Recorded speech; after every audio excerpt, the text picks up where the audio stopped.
warm welcome to 7 Days. Zack Yusof here with a quick recap of some of the best stories from the last week. At the top of the show, North Korean leader Kim Jong-un ordered his country to be ready to use its nuclear weapons at any time and to turn its military posture to preemptive attack mode in the face of growing threats from its enemies, official media said on Friday. The comments, carried by official KCNA news agency, marked a further escalation of tension on the Korean peninsula after the UN Security Council imposed harsh new sanctions against the isolated state for its nuclear program.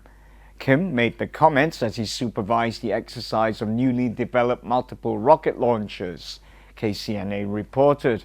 It did not mention the date of the drills, but said the new weapons had South Korea within range. North Korea on Thursday launched several projectiles off its coast into the sea that flew up to 150 kilometers. South Korea's defense ministry said an apparent response to harsh new sanctions imposed by the United Nations against North Korea for its nuclear program this week. Now, following Kim Jong-un's order for his country to be ready to use its nuclear weapons at any time, Japan's Foreign Minister Fumio Kishida responded by labeling North Korea's nuclear program as unacceptable and called on the international community to demand Pyongyang show some restraint. North Korea has previously threatened preemptive attacks on its enemies, including South Korea, Japan, and also the United States.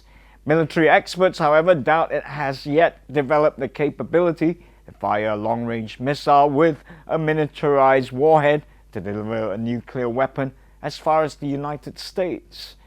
Wow, a really worrying situation developing over in North Korea. We'll keep you posted on developments right here on 7 Days. Up next, South Africa's Constitutional Court on Thursday rejected Olympian Oscar Pistorius' right to appeal against his conviction for the murder of girlfriend Reeva Steenkamp. The Supreme Court of Appeal changed the 29-year-old's conviction to murder in December after the state prosecutors appealed the athlete's prior conviction of culpable homicide in the Pretoria High Court.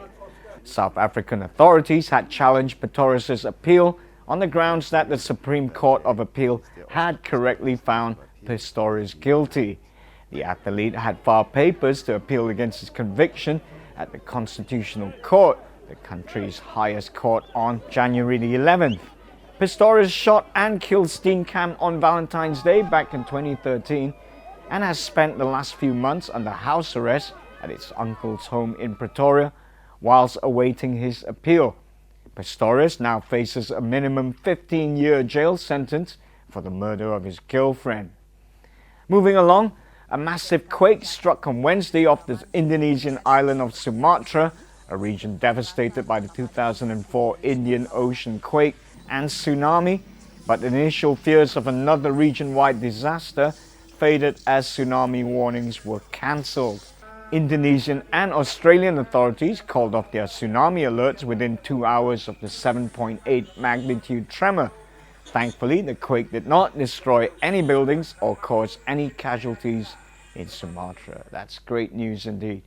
Finally, Bob Dylan has sold his personal archive of notes, draft lyrics, poems, artwork, and photographs to the University of Tulsa, where they will be made available to scholars and curated for public exhibitions.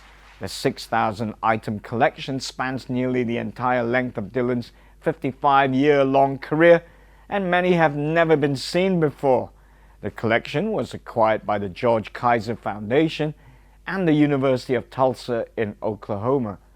The collection also includes master recording tapes of Dylan's entire music catalog, along with hundreds of hours of film video. The foundation and the university did not say how much the Bob Dylan archive cost in the end, but the New York Times, who were given an exclusive preview, said it was sold for between 15 to 20 million US. Wow, a nice little earner for Bob there. Tell you what, well deserved if you ask me. So until next time, have a great week.